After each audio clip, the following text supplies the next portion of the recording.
नमस्कार, बखबर में आपका स्वागत है। मैं हूं राघवेंद्र सिंह। आज हम बात करेंगे मध्य प्रदेश के बाहर के राज्य की। दरअसल बंगाल की बात कर रहे हैं, पश्चिम बंगाल की, जहां चुनाव होने हैं। और आज चर्चा करने की वजह ये कि देश के गृह मंत्री अमित शाह ने भाजपा की तरफ से जो मैनिफेस्टो जारी किया है, उसमें जो खास बातें उसमें वो ये कि एक तो यूसीसी यानी यूनिफॉर्म सिविल कोड हम सरकार में आए तो लागू करेंगे। दूसरी बात यह कि पश्चिम बंगाल की बहनों के लिए, महिलाओं के लिए 3,000 रुपये वो हर महीने देंगे। और जो तीसरी सबसे खास बात, जिसे मैं सबसे ज़्यादा मानता हूँ महत्वपूर्ण, उन्होंने कहा कि हम प्रदेश के कर्मचारियों को 7वां वेतनमान भी 45 दिन के अंदर दे देंगे। बेरोजगारों को बेकारी भत्ता देंगे, ये भी उसमें शामिल है। लेकिन सबसे खास बात, बहनों के लिए 3,000 रुपये महीना, 6 महीने में यूसीसी लागू करेंगे और 45 दिन में कर्मचारियों के लिए 7वां वेतनमान। इन सब में जो सबसे खास बात है वो बहनों के लिए 3,000 रुपये। कई बार कहते हैं कि सरकार में आने के लिए कुछ भी करना पड़ता है, तो वही मुद्दा जिस पर अदालत भी आपत्ति उठाती है। लोग भी कहते हैं कि आखिर ये फ्री की चीज़ कब बंद होगी। लेकिन अगर सरकार में आकर चीज़ों को सुधारना है तो पहले फ्री पर आना पड़ेगा, फिर सरकार में आकर उसको ठीक करना पड़ेगा। लेकिन ये बहुत लंबा रास्ता है। आज हम इसी पर बात करेंगे कि देश के भीतर यूनिफॉर्म सिविल कोड सबसे महत्वपूर्ण होता जा रहा है, क्योंकि मध्य प्रदेश की सरकार ने भी ये संकेत दिए हैं कि 2026 के अंत तक मध्य प्रदेश में भी यूनिफॉर्म सिविल कोड लागू कर दिया जाएगा, यानी समान कानून। इसी पर विस्तार से बात करेंगे। लेकिन चर्चा में आपको बता दें कि गृह मंत्री अमित शाह क्या कहते हैं, उनकी भी बात सुनेंगे चर्चा के बीच में। स्टूडियो में मौजूद है हमारे साथ हमारे वरिष्ठ पत्रकार साथी श्री योगीराज योगेश जी। योगीराज जी, आपका स्वागत है। हमारे साथ जूम पर जुड़े हैं पत्रकार साथी हमारे रंजन श्रीवास्तव जी, और फ़ोन पर जुड़े हैं जियो पॉलिटिक्स के एक्सपर्ट रमेश सिंह जी। आप सभी का बहुत बहुत स्वागत है। रंजन जी, पहले तो मैं जान लूं कि आपको मेरी आवाज़ आ रही है? ये बहुत चक्कर है आवाज़ आने का और जाने का, तो मैंने कहा सबसे पहले ये कर दिया जाए। नहीं, आवाज़ आती रहे जी। आवाज़। और चर्चा की शुरुआत आपके साथ ही करना चाहता हूँ। ये जो मामला है यूनिफॉर्म सिविल कोड का, ये भाजपा के कोर इशू में है। जब जनसंघ थी तब भी, और 1980 में जब भारतीय जनता पार्टी पड़ी तब भी। 47वें साल वो देश के बड़े राज्य, मैं कह सकता हूँ कि पश्चिम बंगाल देश का चौथा बड़ा राज्य है। उत्तर प्रदेश, बिहार और महाराष्ट्र के बाद 10 करोड़ की आबादी वाला पश्चिम बंगाल इसलिए भी महत्वपूर्ण है क्योंकि पश्चिम बंगाल की जो सरहदें हैं वो दुश्मन देशों से मिलती है। मुझे पड़ोसी देश करने में कोई दिक्कत नहीं थी, लेकिन जो सरहदें हैं उनके देश हमारे साथ दोस्ताना व्यवहार कम करते हैं, दुश्मनी का ज़्यादा करते हैं। इसलिए हम ये लिहाज नहीं करेंगे कि पड़ोसी है तो हम जो काना है उसको काना ना कहें। तो बांग्लादेश भी दुश्मनी का व्यवहार कर रहा है और पाकिस्तान भी, और वहाँ से वो आतंकियों को भेजते भी है, हमारी डेमोग्राफी चेंज करने की साजिश भी रचते हैं। तो बहुत सारी बातें। बांग्लादेश को भारत ने एक तरह से जन्म दिया, लेकिन कुछ लड़के, कुछ बच्चे, संतानें कुपात्र निकल जाती है, तो बांग्लादेश उसी का हिस्सा है। आपकी राय? मामला पश्चिम बंगाल का, और हम बात करते करते पाकिस्तान और बांग्लादेश तक पहुंच गए। क्या देखते हैं यूनिफॉर्म सिविल कोड के मामले में, बहनों को 3,000 रुपये देने के मामले में महीना मासिक, और कर्मचारियों को 7वां वेतनमान, और बेरोजगारों को बेकारी भत्ता? आपकी राय? चुनाव का है। एक फिल्म भी आई थी, उसमें एक डायलॉग था, मोहब्बत के लिए कुछ भी करेगा। तो सरकार में आने के लिए सब दल सब कुछ करते हैं। आपकी राय?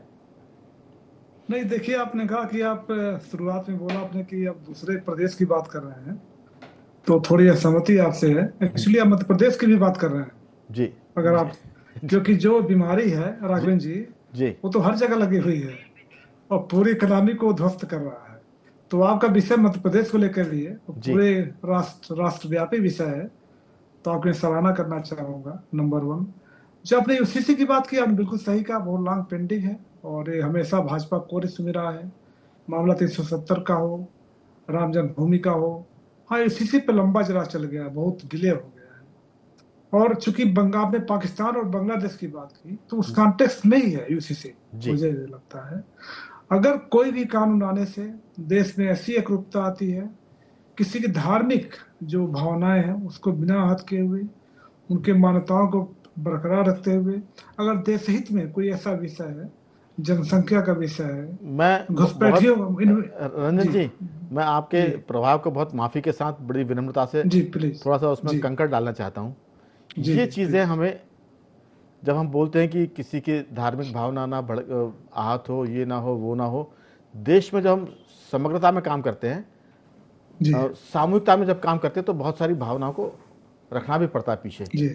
और इसमें अगर आप देश मानते हैं तो फिर त्याग करेंगे, क्योंकि इसमें आपको खुशी होगी। लोग देश के लिए जान कुर्बान कर देते हैं, तो हम परंपरा मान्यता को भी तो कुर्बान कर सकते हैं देश की एकता के लिए। एक लाइन पर जोड़ूंगा मैं इसमें, हिंदू धर्म में कभी तलाक का सिस्टम नहीं था। भारतीय सनातन में है क्या? लोग कहते हैं कि बेटी की डोली उठती है और ससुराल से उसकी अर्थी आती है, लेकिन हमने देश के लिए तलाक भी स्वीकार किया। जब सबके साथ रहना है तो इसमें मैं एक दर्जन चीजें गिना सकता हूं। इसलिए ये मुझे लगता है कि चीजों को थोड़ा सा डाइल्यूट करना पड़ेगा, और वो सब भी तैयार होते हैं जो देश में रहना चाहते हैं। आपकी राय? नहीं, आपने कंकड़ जल्दी फेंक दिया, क्योंकि उस कंकड़ पे मैं बात बोल रहा था। आपने कंकड़ फेंकने साथ जल्दी दिखा दी, मैं वही तो बोल रहा था, आप सुन नहीं पाए। हमने कहा जहां पे राष्ट्रीय एकता का मामला है, चाहे जनसंख्या का मामला हो, विकास का मामला हो, इंक्लूजन का मामला हो, जो आपने बांग्लादेश पाकिस्तान की बात की, वही तो चिंता है हमारी जी, कि बाहर से आकर के आप हमारे देश में रहते हैं, यहाँ का वोटर लिस्ट बना लिए, राशन कार्ड बना लिए, और एक तरह से बोझ बनाते हैं। वो तो एक पार्ट है, और उसी के जरिए अगर आतंकवाद कहीं से आ जाता है, कहीं से कुछ और आ जाता है, तो देश में दिक्कतें बढ़ती हैं। तो मेरा एक होलिस्टिक अप्रोच था कि राष्ट्र के विषय में, राष्ट्र के जो विकास के विषय में कोई भी कंप्रोमाइज नहीं होना चाहिए। वहां पे एसीसी का स्वागत होना चाहिए।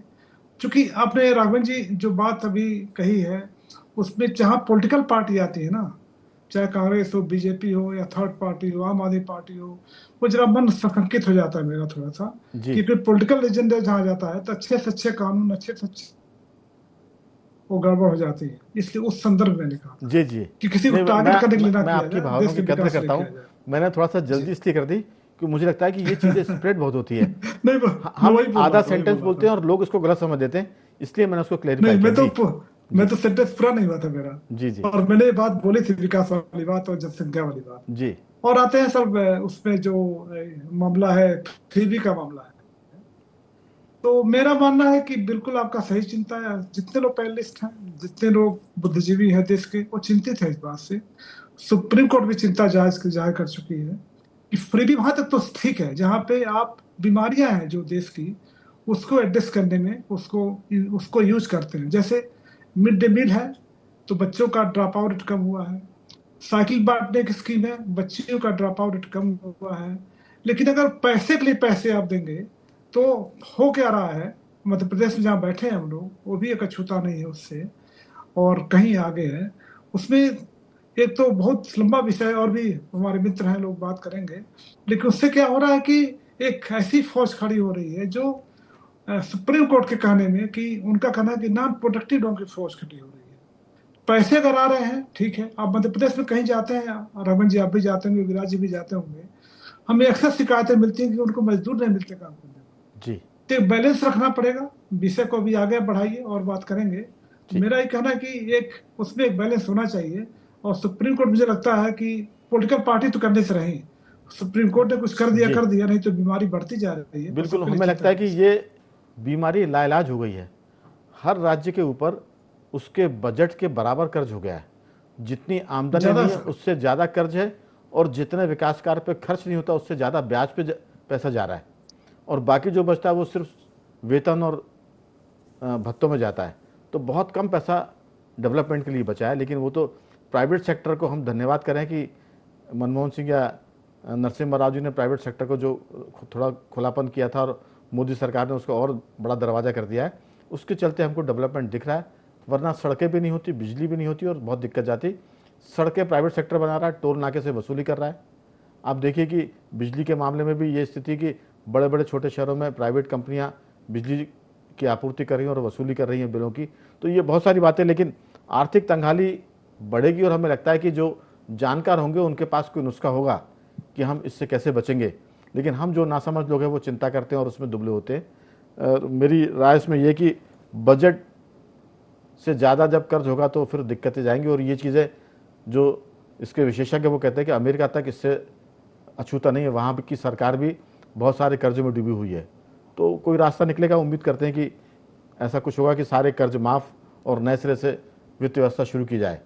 तो हो सकता है कि चीज़ें कहें कि अब एक से गिनती शुरू कर रहे हैं और कर्ज अब ज़ीरो हो गया है और लोग अपना बजट करें और आगे बढ़े। रमेश सिंह जी, ये जो मामला है वोट के चलते वादों का, उसमें ऐसे भी वादे होते हैं जहाँ जो दल सत्ता में नहीं होता जिन राज्यों में, वहाँ वो ऐसे वादे भी करता है कि आसमान से तारे तोड़ कर लाने वाला। तो मुझे लगता है कि कर्ज में डूबे राज्यों में अगर फ्री बीज की बात करें तो वो आसमान से तारे के बराबर भले ही ना हो, लेकिन राज्य की सेहत के लिए तो बहुत नुकसानदेह होगी। लेकिन एक चीज़ और है इसमें, जब इस पर लोगों ने चिंता जताई थी, रंजन जी आपसे भी मैं कहूँगा, लोग कहते हैं कि जो महिलाओं के लिए हम पैसे देते हैं वो पैसा बैंक में जमा नहीं होता है, वो बाजार में आता है। जब बाजार में आता तो जो रुपए की तरलता होती है, माने जो लिक्विडिटी होती है, उससे बाजार को गति मिलती है और वो एक आर्थिक स्थिति को बेहतर करता है। सरकार जो पैसा देती है वो इसलिए देती है कि आप पैसा लो और उसे मार्केट में खर्च करो। तो बहनें भी खर्च करती हैं और बाकी लोग भी खर्च करते हैं, तो ये उसका एक उजला पक्ष है। बाकी तो हम चिंता जता ही रहे हैं। रमेश जी, आपकी राय? अरविंद जी, आपने जो कही कि इससे तरलता आती मार्केट में, ये बहुत सही कही आपने। जो भी पैसा आता है बहनों के पास वो सीधा मार्केट में फ्लोट करता है, और खासतौर से ग्रामीण क्षेत्रों में जो महिलाएं हैं वो अपने घरेलू सामान जो नहीं खरीद पाती थी कभी, वो खरीद लेती है। यानी उनके जो घरेलू जीवन में, पारिवारिक जीवन में जो स्तर है रहन सहन का, वो बढ़ा है इससे, इसमें कोई संदेह नहीं है। लेकिन इसके नकारात्मक पहलू बहुत ज्यादा है, और वो ये है कि जैसे महिलाओं को पैसे मिले तो उससे वो अपना पारिवारिक जीवन स्तर उठा रही है, ये अच्छी बात है। लेकिन इससे जो मर्द होते हैं वो नकारा हो गए, निकम्मे हो गए हैं। उनने देखिए, राशन फ्री मिल रहा है, आयुष्मान योजना के तहत इलाज फ्री मिल रहा है, लाडली, अगर बेटी पैदा हो गई तो लाडली लक्ष्मी योजना के तहत वो लाभ मिल जाता है। इसके बाद जन्म से लेकर मृत्यु तक बहुत सारे बेनिफिट फ्री वाले मिल रहे हैं। तो ये क्या है, जैसे ये लाडली लक्ष्मी योजना, आयुष्मान योजना है, फ्री राशन है, ये तो क्या है कि ये इसमें नगद नहीं आता। लेकिन जब नगद पैसा आता है, जो मर्द हाजरात है उनके अंदर ये भावना आ जाती, घर तो चला रही है बहने, मतलब उनको कुछ ना करते हुए भी घर चल रहा है, तो फिर वो अपनी कमाई का वो न्यूनतम काम करते हैं। ग्रामीण संस्कृति और ग्रामीण अर्थव्यवस्था पर राघवेंद्र जी इतना गलत असर पड़ा है कि मजदूर नहीं मिल रहे, कोई काम करने के लिए तैयार नहीं है। काम कर रहे हैं यानी वो एहसान कर रहे हैं। तो इससे जो ग्रामीण जो कृषि उत्पादन है, इस पर बहुत ज्यादा नकारात्मक प्रभाव पड़ा है, और उत्पादन पे भी जो मात्रा है उस पर भी असर पड़ा है। शराब का सेवन बहुत ज्यादा हो गया है। किसान जो मजदूर है, जो जितने भी कमाता है तो पूरा शराब पे खर्च करता है, उसको घर ले जाने की जरूरत नहीं है। शराब पे खर्च करता है तो उसका स्वास्थ्य खराब होता है, एक दिन शराब पीता 2 दिन वो आराम करता है। तो अच्छा, तीसरी बात यह है कि देश की अर्थव्यवस्था पे कुछ अच्छे असर है तो कुछ इसके बुरे असर भी है कि इसमें सरकारों को, हर सरकार को, जितनी भी सरकारें ये योजना देश में लगभग हर प्रदेश में चल रही है, तो वहाँ सरकारों को कर्ज लेके इसकी किस्तें चुकानी पड़ रही है। तो ये सीधा। अच्छा, दूसरी बात यह है कि सरकारें विकास की जो मद है, विकास खासतौर से जो जरूरी विकास है, चाहे रोड बनाना हो, चाहे पुल बनाना हो, डैम बनाना हो, उसमें कटौती कर रही है। तो ये एक नकारात्मक पहलू है। आम आदमी की प्रवृत्ति में एक नकारापन आ जाता है। अच्छा, एक और सबसे बड़ी जो खतरनाक प्रवृत्ति इससे पैदा होगी राघवेंद्र जी, वो है कि अगर ये लगातार इसी तरह चलती रही तो इसके अच्छे परिणाम तो छोड़िए, जो अगली पीढ़ी है उस पर इसके बड़े खतरनाक परिणाम आएंगे। क्योंकि जब एक पीढ़ी निकम्मी हो जाती है तो अगली पीढ़ी में जो निम्न और मध्यम वर्ग का युवा है उसमें फैशन परस्ती आ रही है। वो, मैं आपको बताऊं, मैंने कई लड़कों को ऐसा देखा है जो घर पे खाना नहीं है, नमकीन खा के गुजर कर रहे हैं, लेकिन उन्होंने मोटरसाइकिल ले आए, खेत में जा रहे हैं, मोटरसाइकिल चला के जा रहे हैं, लेकिन पेट्रोल के पैसे नहीं तो उधर से धका के ला रहे हैं। इस तरह की फैशन परस्ती की एक परंपरा इसने विकसित कर दी है। रमेश जी, दरअसल बात यह भी है कि अब सरकार 3,000 रुपये देने के साथ कोई अकल की पुड़िया तो दे नहीं सकती कि इन 3,000 को आप कैसे इस्तेमाल करें। लेकिन इसमें कोई शक नहीं योगीराज जी, ये जो फ्री बीज का मामला है, ये जो लोकतंत्रीय देश हैं वहाँ बहुत ज़्यादा है। अब तो ये पिछले चुनाव में, यूएस के चुनाव में भी देखा गया था, तो वहाँ भी बिजली के दामों को लेकर सरकार ने कुछ घोषणाएं की थी कि अगर हम सरकार में आते हैं, ट्रंप ने भी की थी और बाकी दलों ने भी, कि हम इसमें कटौती करेंगे, इसको फ्री करेंगे। तो मुझे लगता है कि ये लाइलाज बीमारी, और लोकतंत्र जहाँ डेमोक्रेसी वहाँ ज़्यादा है। और ये भी कह सकते हैं कि फ्री बीच से कोई पार्टी अछूती नहीं है। आलोचना भले ही लोग करें मैंने टीवी पर नहीं, लेकिन कमरे में बैठकर जब पब्लिक की बात आती है तो फिर वो कहते हैं कि इसके बहुत सारे फ़ायदे हैं, और उन फ़ायदों को वो ऐसा गिनाते हैं कि सरकारें जन्म से लेकर मृत्यु तक जनता के साथ है। एग्जाम्पल देते हैं जैसे LIC लाइफ इंश्योरेंस, कि जीवन के साथ भी और जीवन के बाद भी। तो पैदा होने पर वो पैसे देते हैं, बीमार होने पर पैसे देते हैं, बच्चों की पढ़ाई लिखाई पर वो तो ज़रूरी देना चाहिए, लेकिन मरने पर भी वो देते हैं। तो सरकार कहती है कि हम तो आपके साथ हैं, इसलिए हमको आंख बंद करके वोट दीजिए, इसके बाद हम चाहे जो करें, विरोध मत करिए। आपकी राय? देखिए राघवन जी, ये दौर है कंपटीशन का, और जब चुनावी वादों की जब बात आती है तो राजनीतिक दलों में होड़ मची रहती है जी। कोई कहता है कि साहब मैं चांद तारे ला दूंगा, उन्होंने कहा मतलब सूरज भी मुंह में लेके आ जाऊंगा, हनुमान जी बात मैं ही पैदा हुआ हूँ जो सूरज को भी ले आऊँगा, आप मुझे वोट तो दीजिए। तो कहने का अर्थ है कि आप कंपटीशन में घोषणा कर रहे हैं। दूसरी बात है कि हर हाल में चुनाव जीतने के नुस्खों का एक ये सफल प्रयोग साबित हुआ देश में, और इसकी शुरुआत सबसे पहले आपको याद होगा साउथ में बहुत ज़ोर से उसे चला था जयललिता जब वहाँ थी।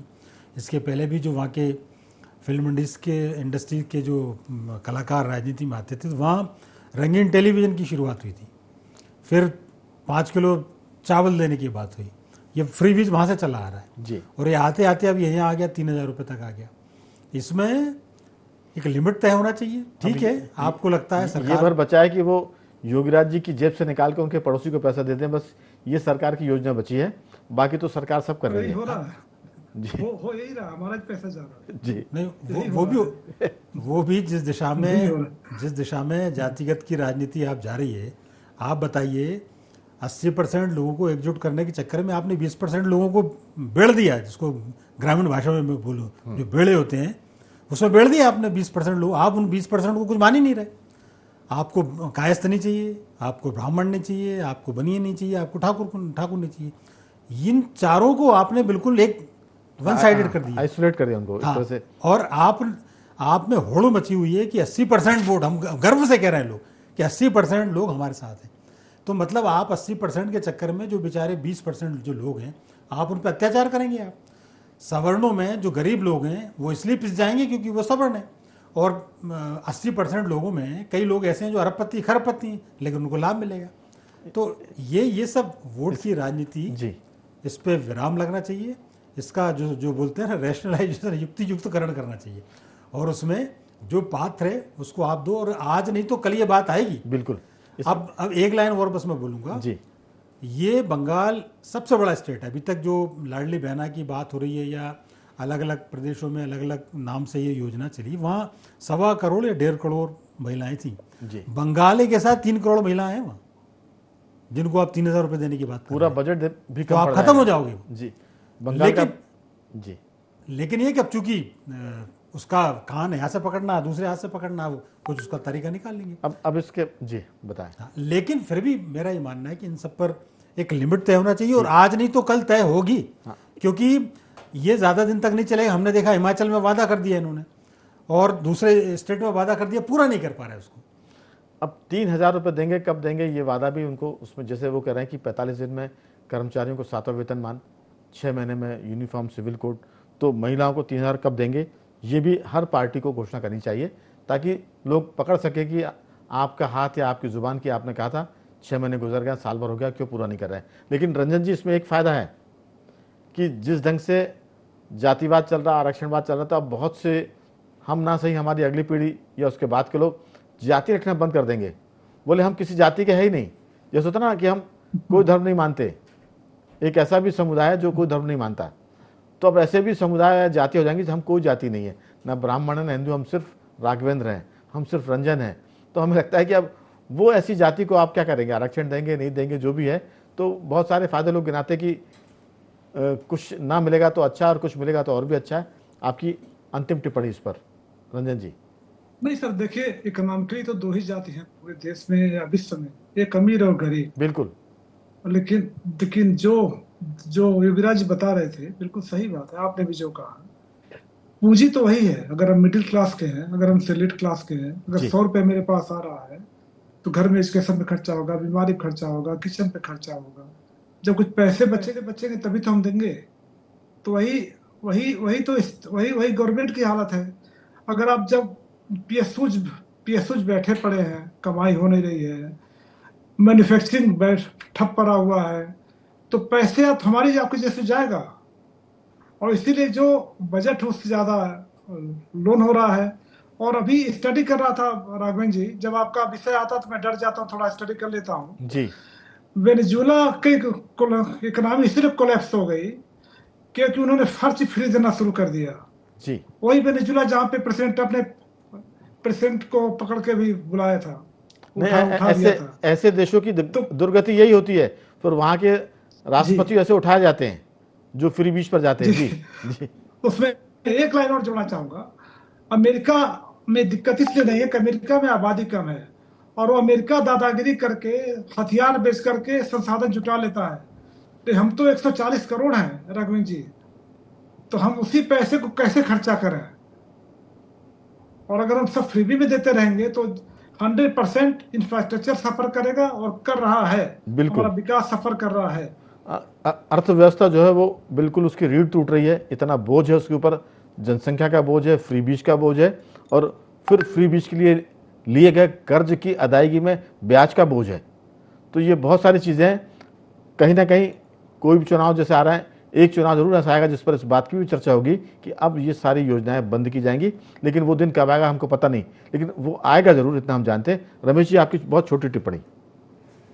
राघवेंद्र जी, जिस कौम या समाज में या जिस समुदाय में संघर्ष करने की जो जिज्ञासा होती है, संघर्ष करने का एक जो जज्बा होता है, वो जब खत्म हो जाता है जी तो वो समाज विलुप्त हो जाता है, खत्म हो जाता है, मर जाता है, गुलाम हो जाता है। गुलामी यहीं से आती है। और ये जो फ्री बीज जो है ना, फ्री फोकट की जो फोकटगिरी सरकारें करा रही है, इसका सबसे बड़ा नुकसान ये हो रहा है कि जो समाज है, कौम है भारत की, उसमें संघर्ष की प्रवृत्ति खत्म हो रही है। और इसका लॉन्ग टर्म में आज असर नहीं पड़ रहा, लॉन्ग टर्म में असर पड़ेगा। और फिर उस समय आज की जो पीढ़ी है, आज की जो राजनीतिक जनरेशन है, इसको गालियां देंगे। बिल्कुल, ये हम कह सकते हैं कि पॉलिटिकल पार्टी इसकी गुनहगार हैं, उनके लीडर गुनहगार हैं जो इस बात को आगे लेके जा रहे हैं। आज नहीं तो कल वो इतिहास में दर्ज होंगे कि इन्होंने अर्थव्यवस्था को बर्बाद करने में इन पार्टियों और नेताओं का हाथ था। अभी सत्ता में, इसलिए आप सत्ता का सुख भोग लें, लेकिन पैसे नहीं बचेंगे तो फिर क्या सुख भोगेंगे? योगीराज जी, आपकी छोटी टिप्पणी। देखिए, हर चीज को आप, मैंने जो बार बार जो कह रहा हूँ कि जिसको जिसको जरूरत है उसकी आप जरूरत की पूर्ति कर दें। बिल्कुल। और धीरे धीरे उस लिस्ट से या उस लाभार्थी को बाहर करते चले जाएं। यदि आप मुझे लगता है कि ऐसे कुछ होगा आगे पीछे। ये जो आप लाइन दे रहे हैं, ये लाइन सरकारों को दिमाग में होगी कि हमने जो पैसे दिए उससे आप इस लेवल पर आ गए, इसलिए अब ये बंद किया जाता है। हाँ, जी। तो उसका एक सॉल्यूशन निकल सकता है। ये थोड़ी कि आपने एक प्रवृत्ति डाल दी कि आप करें ना करें आपको तो 3,000 रुपये मिलेगा, तो उससे निकम्मापन बढ़ता है। और अपने यहाँ तो खैर आलसी लोगों का तो समूह है, तो यहाँ तो तैयारी बैठे हैं, आप तो घर आके दे जाएं। लेकिन ये बहुत जल्दी इस बारे में विचार करना चाहिए राजनीतिक दलों को, जुडिशरी को और हमारे संवैधानिक सिस्टम को, कि कुछ ना कुछ एक, जैसे सरकार कैसे बजट एलोकेट करती है, भैया शिक्षा के लिए इतना बजट है, स्वास्थ्य के लिए इतना बजट है, वैसे ही फ्री बीज के लिए इतना बजट है, इससे ज्यादा आप घोषणा नहीं कर सकते। मैंने गरीबों के लिए इतना है, ऐसा अभी तो अब सबको एक ही लाठी से हाँक रहा है कि सारी महिलाओं को देंगे।